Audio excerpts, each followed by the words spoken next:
I've pushed the red button. Kevin will be happy. So, I'm talking about burnout today.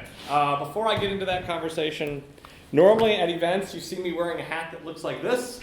I'm a member of the Drupal security team. I serve on the infrastructure working groups. At the University of Michigan, I support about 1,300 Drupal websites in some fashion of support or another.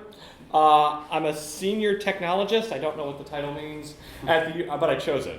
At the University of Michigan, I support the health system, the School of Information. I do a lot of large-scale big data research. We get data from all around the state of Michigan, and we parse that data and try to find best practices in medical care. And I host a bunch of Drupal websites. As I said earlier, I'm a member of the Drupal security team. This is actually the first session I've ever given that's not technical related. So I'm dropping that hat, and I'm switching to a random hat of a nonprofit that I like to support that does cancer research. So we'll put this hat away. Which is? This is Pelotonia. Pelotonia is a bike thing in Columbus, Ohio that raises money for cancer research. I think they raise something like 20 million-ish or so. It's a lot of money anyhow. So why am I giving this session? First of all, we all suffer from this problem. We all have to deal with burnout at some point, and it's not fun. And I'm taking a slightly different approach than one might normally take, and I'm actually looking at the business side of burnout a little bit. So part of this assumption, I'm assuming a couple of things, and some of these assumptions may be wrong. I'm assuming that everyone can see colors. Not everyone can see colors, so if you are colorblind, there will be an activity of this that won't really work for you, but you can skip portions of it, it'll still work. I'm assuming that everyone can read at some level. I'm assuming that everyone can count, at least to 10, and I'm assuming you know your ABCs. And so what I'm going to ask you to do is I'm going to ask you to open a website to umish.fyi/WIP. And we're going to do a task together. When I turn this task on, you are going to see a matrix of 3 rows by 10 columns. And all I want you to do is count. It's really quite a simple task. You're going to just count. So in the first column, count down to 10. 1, 2, 3, 4, 5. Second column, you're going to count with letters A, B, C, D, E. And the last column, you're going to go to 10 in Roman numerals. So what is this going to look like for you? Something like that. So column 1, column 2, and column 3. Pretty straightforward. Now, let's up the ante a little bit. I'm actually keeping track of this on my end. I get this. There is a web service here that is pushing data back into. We get space in the front row if you'd like.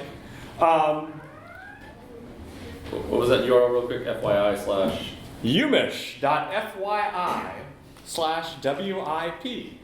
So there is a, and if you finish first, there is a prize. Everyone's going to get a prize though, because I believe in that. But you'll be the first to get the prize. So this is what you're trying to do. I'm going to give people maybe a minute to go through and do this.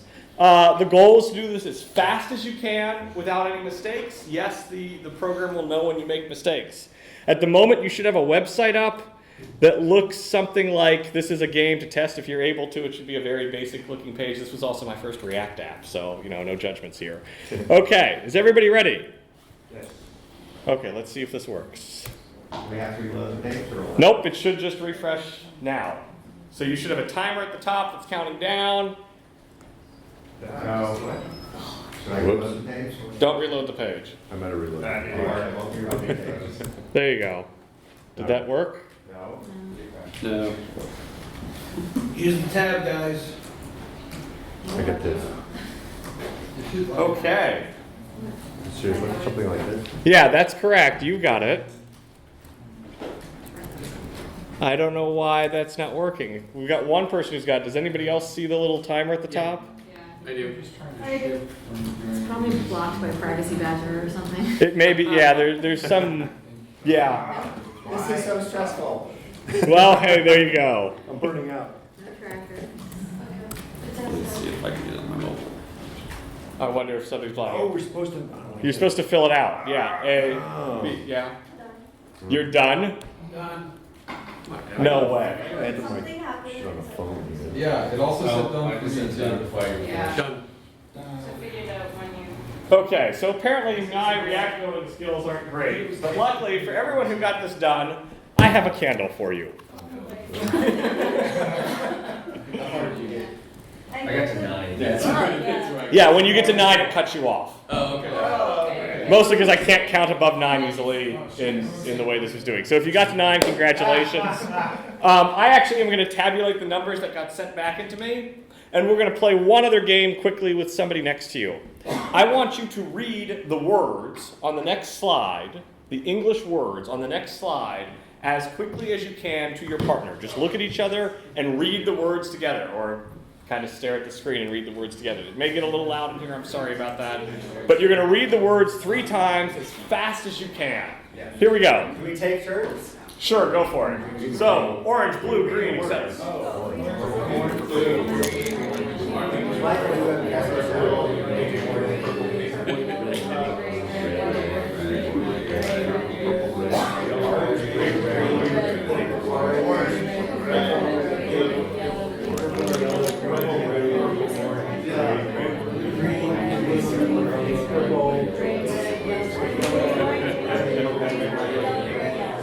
Okay, now, new thing. Say the color that the word is written in. Don't read the word. Say the color as fast as you can. Go!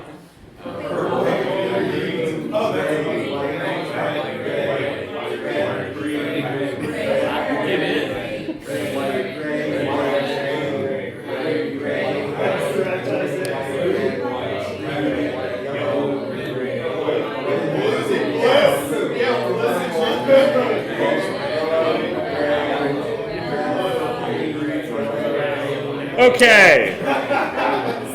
We're going to move on now. So, who in here multitasks? No. I just made all of you do that for the record. So everybody multitasks. How many people think they're actually good at it? How many people think, you know what, this is a skill I have and I'm actually okay at multitasking? No. No. So, It's more like don't want to.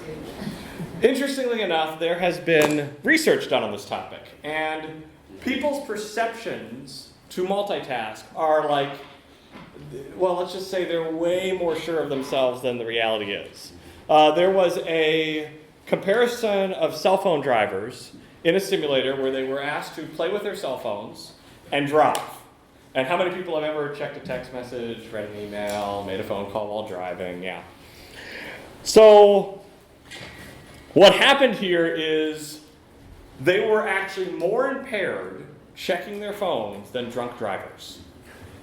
Like, think about that for a second. Looking down at your phone, perfectly sober while driving, makes you behave in a simulator more impaired than someone who is legally above the alcohol limit. So, but yet we all do it. I don't quite understand. There are different types of multitasking. There are. So let's say checking an email in a meeting. How many people have been in a meeting and flipped off and checked email or Slack? And to expand this out, how many times are you doing a task and in the middle of your task just switch to doing email or Slack or get interrupted and have to do email or Slack? How many people more than 20 times a day? 50 times a day? I'm probably at 100 times a day. So I used to love multitasking. I loved it. I thought it made me extremely productive. My boss would actually go as far to encourage it, and in my reviews would write great ability to multitask. Mm-hmm. I, on average, within the course of 2 or 3 days, would juggle 20-ish projects, maybe 25-ish projects, unique projects, not just all work projects, sometimes other projects. But, and I thought this was great. My boss thought it was great, and I thought I got a lot of work done.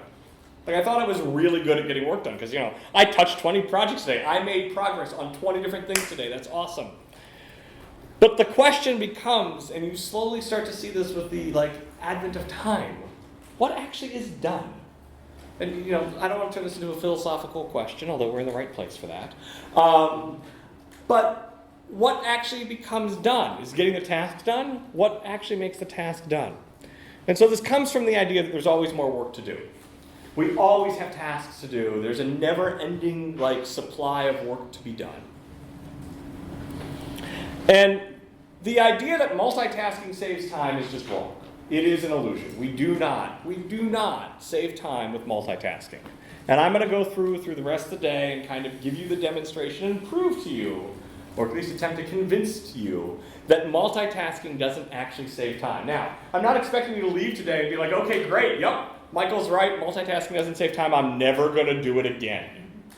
Because that's not going to happen. We're all going to multitask after we leave here. But think through what this is doing both to you and to your work. Psychologically, it actually impacts you. Next time you're busy and you're stressed and you're multitasking, wear something that measures your pulse. And compare it to a day when you're stressed out but not multitasking. This adds about 7 to 10 beats per minute when multitasking. There have been phone calls that I have been in that I have been multitasking on, and afterwards I hang up the phone, I breathe a sigh of relief, and Fitbit comes up and says, "Congratulations on your workout." I was sitting still. So I want to talk a little bit about this in terms of some Agile terms. And the Agile term I'm going to use today is work in progress. How many people are familiar with work in progress? So this is an Agile terminology that basically is the number of things that an individual focuses on in a given time period.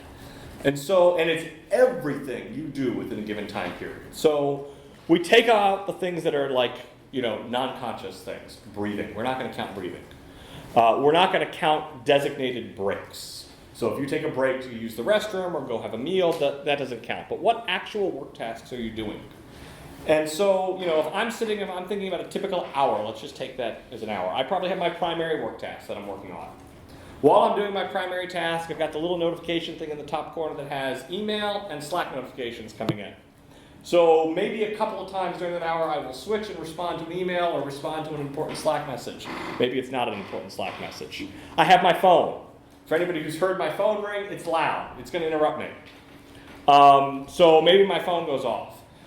While I'm working on a primary topic, maybe an email comes in like a test result from a Drupal patch, and I switch over and I read the test result to see if my issue's passing. It's not, so I make a quick change to my patch and rerun it on the test spot. Within the course of an hour, I have task switched probably 20 to 30 times. If you add that up throughout a day, within a day, you probably have multiple primary tasks, multiple secondary tasks. Ooh. That gets to be really long, really quickly. This gets down to context switching. Humans are really, really, really bad at context switching. Computers are awesome at context switching. Computers have the ability to save their working memory, dump it in a file, load memory from a file, and pick right back up. And the only time it takes them to do that is the time it takes to save the memory and reload the memory. Computers are great at this. Humans are not good at context switching. In fact, we're quite bad at this. So there's a chart, which I think I have coming up in a second, that kind of shows this off. Actually, I don't have it in here. That basically has that 5-minute meeting with a developer. Anybody ever knock on your door and be like, "Hey, I need a 5-minute meeting." Mm-hmm. And you have to stop everything you're doing, turn to this person, talk to them. Meanwhile, while you're having the conversation with them, what you were working on is still going on in your mind because you haven't actually solved that problem yet. You can't really focus on what they're saying. And then when you turn back, you realize your productivity has dropped because you context switched for the meeting. And to get back up to where you were can take upwards of an hour. That's not my number, that's a research study number. So if you measure productivity, you can do all sorts of things. There is an open source project that measures brainwaves. It attaches to your head with the gel and everything. And you can actually see when someone is focused on a task. And you can see how well they're focused on a task. And so what's interesting to see is that when you interrupt someone, the time for them to recover is about an hour. Now, if they interrupt themselves, the time for them to recover is about 10 to 15 minutes. So if you decide when to take the break, because you're at a logical stopping point. What you're doing is you're saying, hey brain, stop, you're done. I'm gonna go take a break, and I'm gonna come back, and then you can say, hey brain, I'm ready to go. When someone else interrupts you, and keep in mind Slack, email, etc., your brain doesn't switch off from the other topic, and it's not fully switched on to whatever you're dealing with. So you lose time on both projects. This is exactly what happened on the intro slide, or on the React app that apparently didn't work too well. It is hard for a lot of people to do that. It is, if I ask, can everybody count to 10? Sure, everyone can count to 10. But when I say do it while doing 3 other things simultaneously, in the original version that had 5 columns and it was much too hard, it's hard. Our brains aren't wired to context switch that way, except for some people in this room who got it done in seconds. So we lose time, actually, and we can measure the time that we lose to context switching. If you are working on one project and one project only, your email is closed, you have nothing else open at the moment, you have one thing, your brain, you can focus 100% on that project.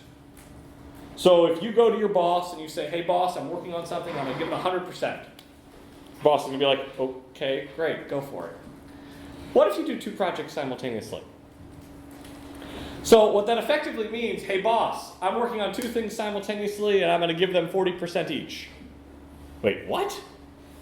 What's happening is you have 40% to spend on project 1, 40% to spend on project 2. You're operating at 80% efficiency while context switching.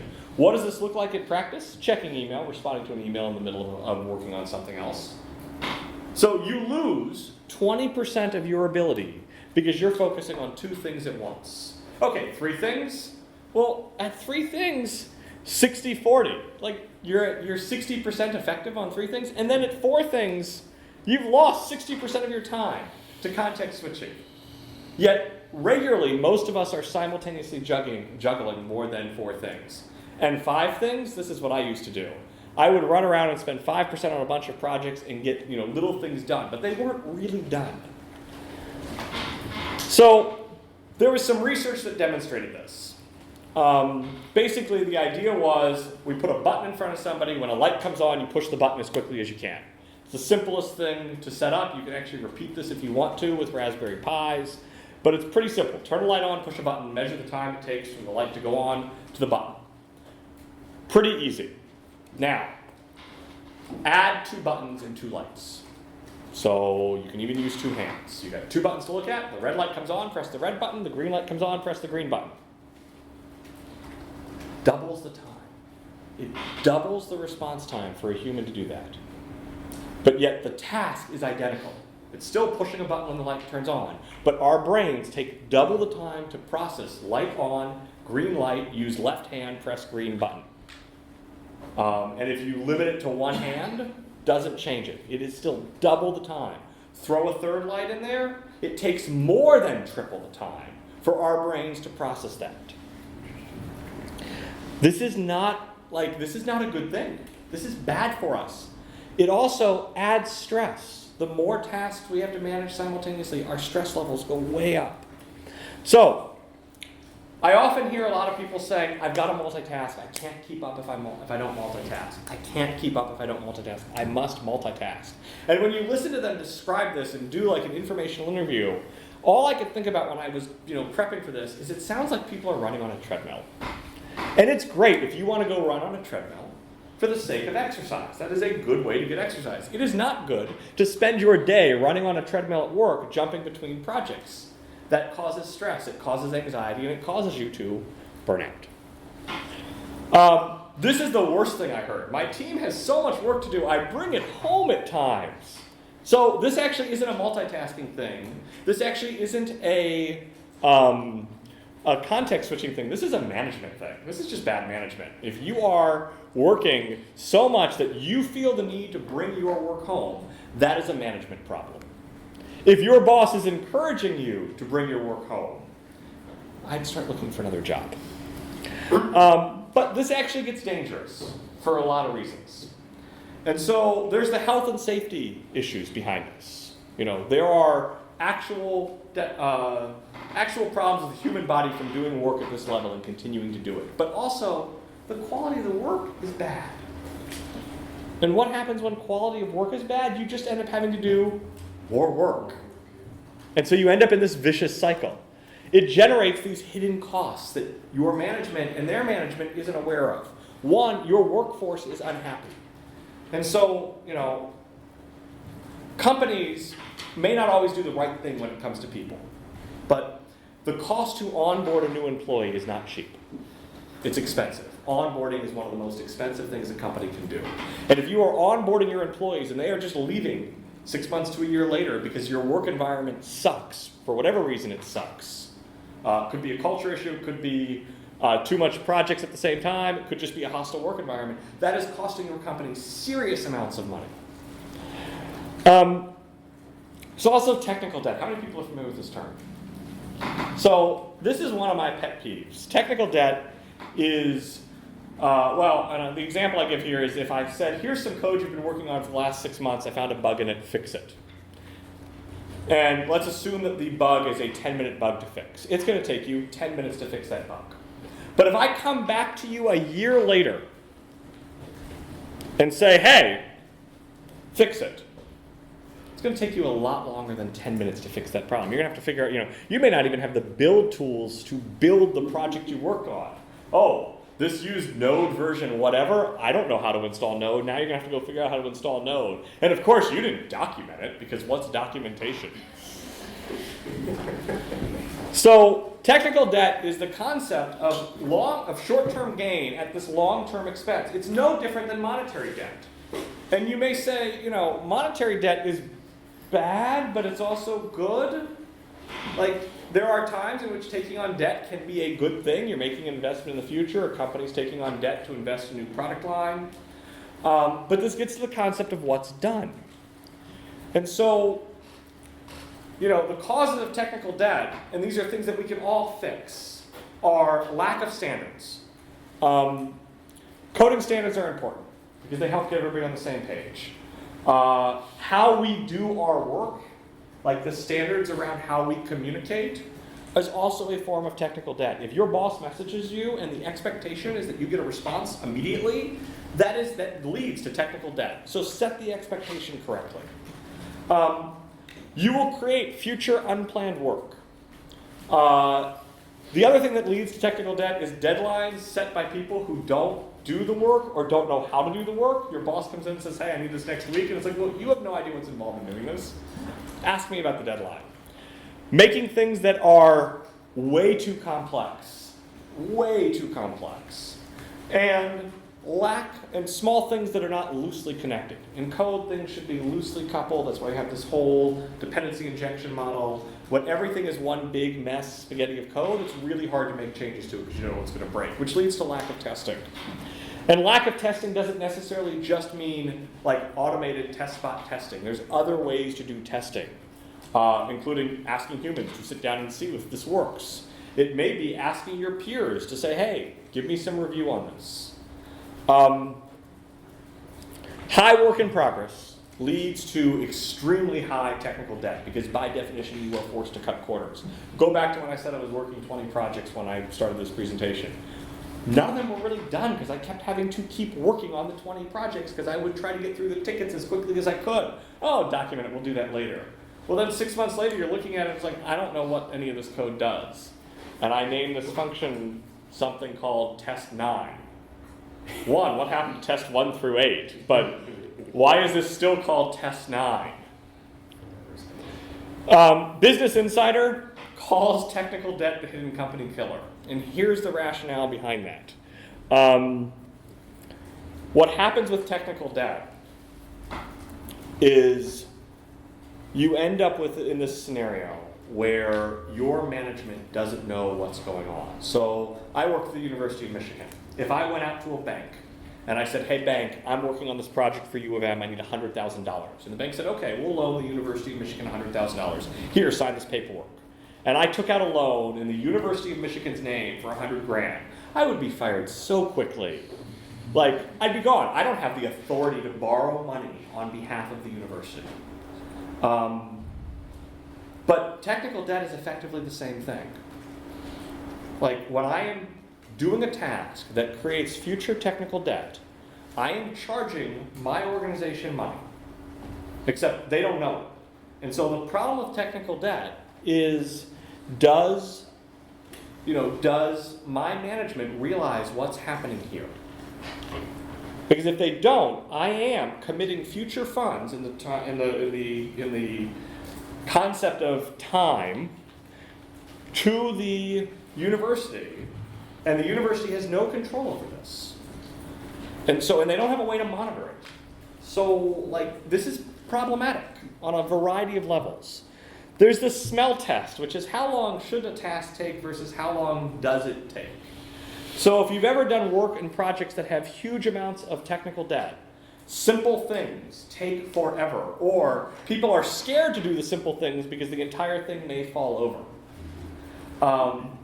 I worked on a research project. One of the researchers wanted something changed on the front page. And it was like a name. It should be a 30-second content fix. I went in and I changed the name on the front page because I could find a replacing code.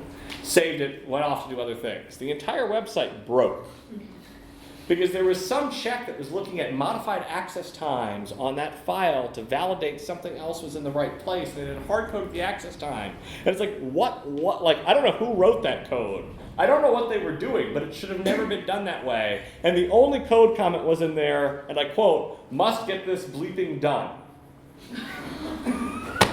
That was the only hint that, was left for me in the future to be like, what was this? Like, you put that at the top of a file. So with technical debt, what I like to say is, in your Jira tickets or whatever tooling you're using to keep track of your work, flag your debt. Just identify in the ticket, put a checkbox. This will create technical debt. If you're using some type of estimation scheme like points, then flag your debt with the points. So if you don't, if anybody's using like 0.5, 1 point, whatever it may be, this is going to create X amount of future technical debt point. And keep track of what it is. How much technical debt are you creating per sprint? It may be that you're going to walk into a sprint and say, you know what, yeah, we're cool creating a bunch of technical debt this sprint because we have to meet this deadline. We must meet this deadline. So yes, let's create the technical debt to meet the deadline. We'll get this product out the door. But after that deadline, we're going to spend the next 3 sprints cleaning up our technical debt. Now, in reality, that never happens. But it never happens because oftentimes management is not aware of what happens when they knock on the door and say, you must meet this deadline. So you just expose it to them. Do you have an example? I mean, this sounds great in principle. I'm just trying to think of. Sure. So I've got a project that I was working on, and they gave us a bunch of Word documents that they wanted parsed and to put on a website. And what we ended up having to do was, the choice came down to writing this automated parser, which we would work on those Word documents, but would never work on any other documents. And because the way it wasn't in Drupal, the way this was written, it was parsing the direct Word documents on every page load. And so what was happening is when somebody loaded a page, it would fire up this Perl script. Yes, I said Perl. And it would parse these Word documents. What did that mean, though? You could never change the Word documents without worrying about breaking the entire site. Anytime a page loaded, it would actually have to fire off a Perl extension to actually render the page. There was all sorts of things done. They wanted this done in 3 days. And so we did it, and we flagged it very clearly. You can never change these Word documents without 100 hours of time to do this correctly, put something like Drupal in place to parse this correctly. Well, of course, 2 weeks later, hey, we need to change not 1, not 2, but all of the Word documents. And so we put our foot down and said, great, as we indicated, we met your initial deadline. It's 100 hours now to fix this the way it should be. But at the end of the 100 hours, you'll be able to change your own Word documents without paying us. Because we threw them in Drupal is what we did. You'll often see this with taking shortcuts around, we're not going to write unit tests. Like, we're going to get this done, but we're not going to write the tests for this code. We'll come back and do that later, which is great until you have other code that comes in and breaks your initial code because you have no testing framework. You'll see this in, we're going to skip the usability review. We're just not going to do the usability testing. And we're going to let the developer design the interface and it'll work.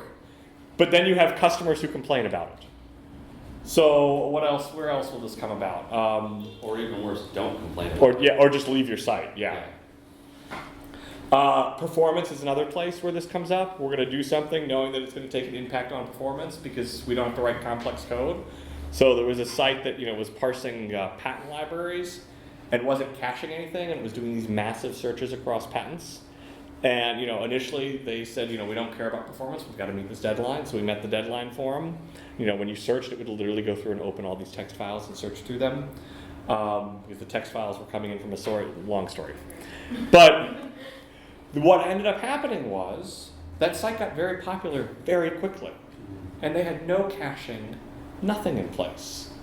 And so, then there was additional technical debt moved in to build this pipeline that took the data and threw it into Elasticsearch, so you could then query the patents quicker. But none of that got documented, and you ended up with this ball of mess. And what happened was that company at one point had to, basically throw their hands in the air and cut their losses and start over on their code base. In some ways, Drupal 7 to Drupal 8 was cleaning up technical debt. We did a bunch of things the way that we thought was best at the time, and that was 10, 15 years ago. And some of that Drupal 7 code is identical to Drupal 4.7 code, and it was just like, it's time to clean this up. You could also argue that going to Drupal 8 created a bunch of technical debt in the form that there's not a lot of documentation there. So, this goes both ways. We are, the core committers are really, really good on making sure there are unit tests on every single thing that gets committed to core. But there's no gate on documentation. There's no, core committers will not block something because it isn't documented properly. And when I say documented properly, for a non-core developer to use. Technical debt, when caused because of multitasking, is always a bad idea. It's the equivalent of saying, I'm going to brush my teeth once a week to save 28 minutes. No one would make that statement. I hope no one would make that statement. High technical debt and high work in progress together always will lead to burnout. Always. There's no coming back from that. It's one thing to work at a company that's working off a bunch of technical debt but manages the work in progress. It's another place to work someplace else where they say, we're going to keep work in progress high, but do not create technical debt. We value not having technical debt. But when you have both, you will always have burnout. Here's the graph I was talking about earlier. So you've got in here this, I'm up here, I'm being really productive. Someone knocks on my door and interrupts me for 5 minutes, or I respond to an email for 5 minutes. And then my recovery time takes forever. People assume that as soon as that door closes, I'm back operating at full efficiency. That is never true. Some people may be able to do that, but please introduce them to me. Half-done work does not give your company any value. If you work for really, really, really long hours, you actually get less done because you don't focus as well. It's easy to see or to tell what work was spent all night. I teach classes at U of M. I can tell students who were up all night working on a project. It's really obvious to me in the quality of their work when they spent the entire night working on something. They think it's great because they were productive, they spent all night and they got the project done. They went to bed at 5 a.m. and were back in class at 7 a.m. But they got their work done. But the work quality suffers significantly. Yeah. You know what though, a lot of times I find working at night is when I don't get interrupted and don't interrupt myself either. Even if people don't bother me, I feel this compulsion to check Slack and check email all the time, right? But at night, I don't do that. And I actually can focus. And sometimes, not all the time, but sometimes when I have something that needs a lot of focus, I feel like I can do it better at night. But do you sleep during the day to catch it up? In theory. Eventually. You need to find a way to create that same environment of during solitude during the day. Yeah, exactly. Or just say I'm going to work night, but then you sleep your 8 hours during the day. Yeah. The issue is from where this comes from is saying I'm going to work all day long and then I'm going to work all night. Yeah. And so you've effectively worked 20 hours, 22 hours, and you're at the end of that time period, your brain just doesn't function. The other thing is, we all have looked at code or looked at a project and like, I'll come back and fix that later. Don't do that. Just don't. It's not worth it. It's just not worth it. The whole IDE thing where you can write to do : and the IDE keeps track of these things. I really want to write a JetBrains extension that anytime you write to do : it just comes and smacks your hand. Like, no, don't. If you know you've got to do it now. Or go create a ticket. The last place you should be documenting your future work is in your code. So let's play a game to demonstrate what this looks like in reality. Your team is assigned 3 projects. Each project has 3 phases. So there are 9 units of work that need to be accomplished. Each project comes from a different business unit within your organization. Your boss says, do them all together at the same time. You must show progress to each stakeholder. So what does this look like? Product A, phase 1, phase 2, phase 3 equals the full product A. Product B, full product B, and so on. So, I didn't realize that there's supposed to be slides here. So if you do this as all at the same time, you do A1, then B1, then C1, A1, you get done with all of them in July. Product A is fully done in June. If you focus, so you do A through A3 first, and you don't have to context switch on yourself, you are done with product A at the middle of February, you are done with all the products before June starts. Because you don't lose the time to context switching. And 2, your clients got their projects done way earlier than they would have otherwise. And there is value delivered in each unit of these done, because you can bill for that phase of the contract, and if you're doing this correctly, your client can use that. Okay, we built you a front page. Sure, your users can't log in, but we can throw an email sign up on there and you can start recruiting customers. That's A1.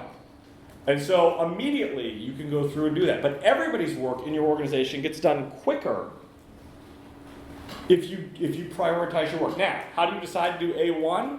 Well, in some ways it doesn't really matter. How do you decide A over B over C? In some ways it doesn't really matter because you're getting all of the projects done sooner. So in some ways it doesn't particularly matter. In other ways, you should have a conversation with the business owners and say, what is the biggest priority of these 3? We can't do all 3 at the same time. Choose one. We'll focus on one and get that one done.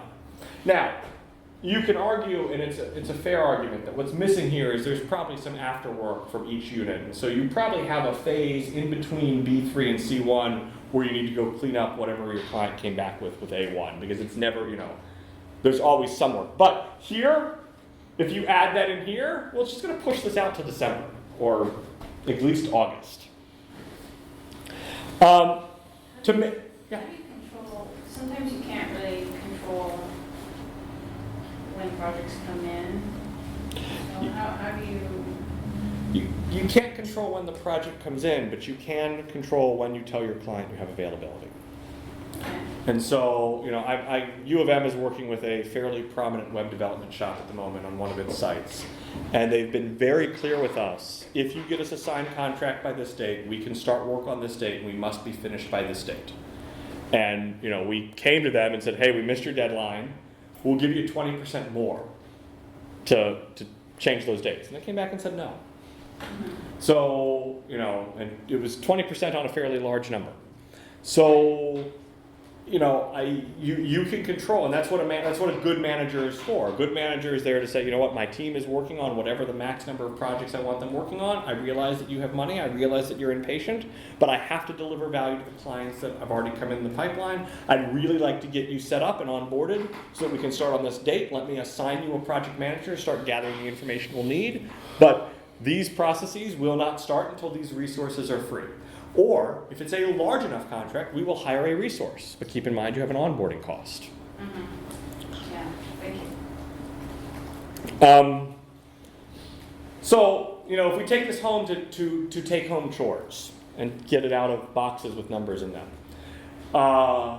Make a child's costume, buy some canned soup, pay bills, water the plants. These are your chores. If you go to the store to get the costume, but just get the bottom part done, your child cannot go to school topless. You've delivered your child no value by getting halfway done with that task. If you buy the soup but leave it in the car, well, one, it's of no value to you because you can't eat it. Two, depending on the outdoor temperature, you may have just created a lot of future work for yourself when those soup cans explode. If you write a check but forget to mail it, they're going to shut off whatever you're paying for. So if you're writing a check for your electricity and forget to mail it, you're going to lose your electricity, thus creating future work for you. If you get the hose out and hook it up, you've done work. Like, you have done work in all of these, but none of them are done, and none of them create any value for you. And so you're somewhat like running on a treadmill getting nowhere. You've done things, it's work, but you haven't generated any value.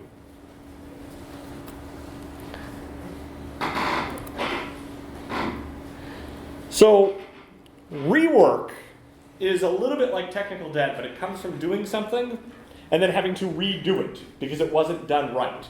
I remember when I was in art class as an elementary school student, I did not like art. I would spend as little time as I could doing a task and turning it into the instructor, and the instructor would look at it and be like, no, you gotta do it this way. And I'd run back to my desk and I'd scribble something on a hand back, no, you gotta do it this way. The number of times I walked back and forth, and I knew better, the number of times I walked back and forth, if all I had done was done it what she wanted for and taken an extra 3 minutes, I would have saved 30. So some math. I'm going to leave you with some math. You have a 20-person company. Congratulations. You have 35 usable hours per person in a week. You're giving people an hour for lunch every day. You should give them more. The average cost per human hour is $75 for the sake of discussion. That may not mean that they're getting paid $75 an hour in cash, but you've got benefits, you've got lights, desks, power, etc. You have 3 projects per person. 40% loss due to context switching. You know what? Let's call it 30%. The research says it's a 40% loss. Maybe your staff think they're better than they are. They're probably not, but let's think they're better than they are. Let's call it a 30% loss of context switching. 20 people times 35 hours a week is 700 human hours per week that you can bill. 210 hours are lost because you are context switching. 210 times 75 is $15,000 a week that you are throwing away. Or basically $800,000 a year, assuming 50 work weeks in a year. That's a significant chunk of money you're throwing away for a completely preventable problem. So some suggestions on this. And high work in progress leads to mistakes and lets us take shortcuts. We know this. We've been over this. First of all, in some industries, mistakes and doing quick work can actually literally be fatal. Monitor email and Slack usage. Don't leave Slack open when you're doing work. If you are focused on a problem, close it. People can wait. You can go into Slack and update your status saying I've got my head down and I'm working on a problem. Don't bother me. Put a physical sign on your door saying do not enter, I'm working. Just cut the interruptions. Bye. Make sure you have an understanding of where the business value comes from all the projects you're working on at any time. You should be able to point to something and know what the business value is either to yourself or to your customer. Know what your business value is. Because if you can't identify the business value, don't do it. Make meetings happen in chat. Do asynchronous meetings. The cost of time to make your company come and sit in front of a meeting is huge. You are interrupting everyone in your company. Do it in Slack. Do it as an email. Let people respond to your meetings over the course of a 24-hour period and then publish the notes. There is no reason to have in-person meetings. Company-wide meetings, I should say. Sometimes it is helpful to get a team in a room to work out a hard problem on the one item they're working on. But a meeting where you're having a staff meeting and talking about birthdays and whatnot is by definition an extra item that everybody's working on and an interruption to what everybody's working on. Keep a Kanban board. For those of you who aren't familiar with a Kanban board, it's just the post-it notes of what you're doing. And enforce limits. We are going to have no more than 5 things that we're going to be getting ready to do. We will be working on no more than 2 things simultaneously. And these are your limits for the week. You don't exceed these. If somebody comes to you and says, hey, I need to add a project, great, you can add a project, take something off. Here's a list of things we're currently working on, point to the thing you want removed. And then finally, if things are really bad, leave. Go find another job. You're valuable. Take care of yourselves. Take care of your mental health. Find another job. Check your email I am personally very bad at this. I like to check my email.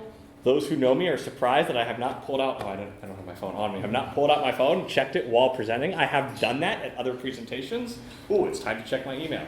But limit the number of times you check your email during the day. Don't create a culture where there is an expected response of immediateness to your email. There's not. People can wait. If it's urgent, they can call you. They can come knock on your door and interrupt you and make that conscious decision. So the takeaways from this, because I'm running low on time, keep your work in progress low. Make this a conscious decision. Figure out what's interrupting you and stop what's interrupting you, and don't try to do simultaneous projects at the same time. Monitor, notice I'm saying not get rid of, but monitor your technical debt. You should be aware of what projects, what issues, what tasks you are doing are creating technical debt, and more importantly, you should be sharing that information with management. Management should be aware of how much work you are generating for them to do in the future. Prioritize your projects. The answer that all projects are equal is not true. They are not equal. Some projects are more important than others. If your manager, assuming you're a developer, if your manager cannot point to the value of a project, have them figure it out. Where's the value from this coming from? It's interesting because you can spend a lot of time doing busy work that's required by a company. I work in higher ed, trust me. But when you go to your manager and say, hey, I can do this thing which directly impacts students, or I can do this thing which appears to be filling out the same form I filled out last year and I don't really understand the purpose of it and I filled it out 30 times before, why? And it's amazing how quickly that form gets filled out for you. It is your manager's job, whether you're a developer or a project manager or whatever you're doing, it is your manager's job to help unblock you and use your time to the best of their ability or your ability. And sometimes that may mean doing some work for you. But most importantly out of all of this, keep a solid work-life balance. Your job is not worth stress. Breathe. It's going to be okay. Are there any questions? And does anybody who came in late want a candle? Because I have lots of candles, and I'm not taking these back. I'll take I'll burn it at both ends. If anybody would like to burn a candle, I don't know what the building's going to think of us burning candles, but I have I was going to sit up here and say, okay, I'm going to sit here with a lit candle for the rest of this presentation and have to multitask on focusing on this while I'm,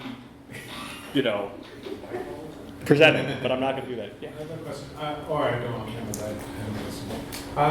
I've sort of been thinking about this idea. I mean, this isn't my idea, but there's some roles at a company where it's kind of there's really only two roles. It's routers and processors. Mm-hmm. So if you I think this works really good for the processors, the people that are actually building stuff. But is there that I used to be that, but now I'm a router, I'm running the company. Is there any chance that I can do this, or do I, because I guess what happens for me is I think if I don't triage this email, then that means someone on my team or multiple people on my team are going to be waiting for this answer, and so then that's a lot of dollars that I'm spending where someone's not doing work. And so I think for me, that's why I'm sending emails when I'm driving, because, or Slack messages, because I'm thinking, oh, someone's waiting for this, someone needs to get. So it sounds like you might need another person who can help route traffic. Right. And so that it's not all on you to do 24/7. If you have a clearer idea of what your resources are doing and when, and you make sure that they always have two things in the queue, Right. then the immediacy of needing to process the traffic quickly, process the inbound request quickly goes down, because you know that when they finish with one, they have two, and then you can get, you can go and look at where everybody is, and if they're down to one item, then you can add items into their backlog. Running a Kanban board for every resource in your company is really helpful here because it helps you visualize it and it helps you, read the email and say, okay, this is for resource X. I know resource X has 3 things already. I can wait. Part of what your project is, though, is your email. So, to some extent, you're going to spend, that is your source code to some extent. So you're going to spend time as that is a project. But there is a point where you leave, and you know what? You left, and now it's time to, move forward. Okay. Follow up? Yeah. But making sure that your reports have something in their backlog is sort of like guaranteeing that they'll have to context switch. Not if they don't know what's in there. So one of the things we've played with, there's a plugin for Jira that actually hides your backlog until you finish your working task. So you don't actually know what's next until you're done with what you're dealing with. But you're right. But if you don't reply and they're blocked on their current task, then you're forcing them to switch to their Correct. So yes, if you're blocked on their current task, part of that comes down to defining the current tasks small. So they, don't design tasks that are huge. Make smaller tasks so that they can get through them quicker because it gives them that sense of I'm done. I think I'm getting cut off. Gives you that sense of I'm done, but it also means that your tasks are more well defined and less likely to have questions. If you could then build a login controller, that's too big. So thank you everybody.